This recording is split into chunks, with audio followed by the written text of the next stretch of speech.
وقت وصال جو آخری بات کی تھی نا، ظاہری طور پر آخری بات جو حضور نے کی تھی،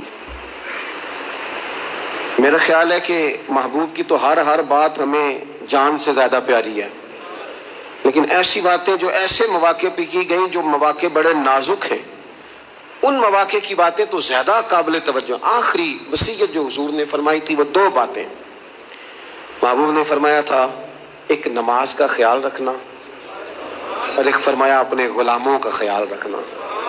ان دونوں چیزوں کا خاص خیال رکھنا، درد سے کہتا ہوں امت نے دونوں پر ہی توجہ کم کر دی۔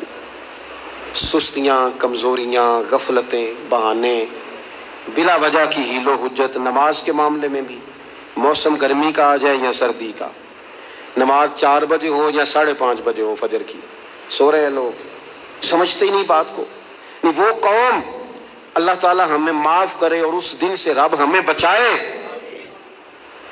کہ جب ساری رات گزر جائے اور نیند ہی نہ آئے، تو اس سے بہتر نہیں کہ ہم اپنی نیند اس حد تک کر لیں جس حد تک رب رسول نے حکم دیا ہے۔ فجر سے پہلے اٹھیں، نماز پر توجہ کریں۔ آخر کیا وجہ ہے؟ کون سی ایسی مشکل ہے؟ فجر میں آنکھ نہیں کھلتی، کیا معمہ ہے، کیا معاملہ ہے؟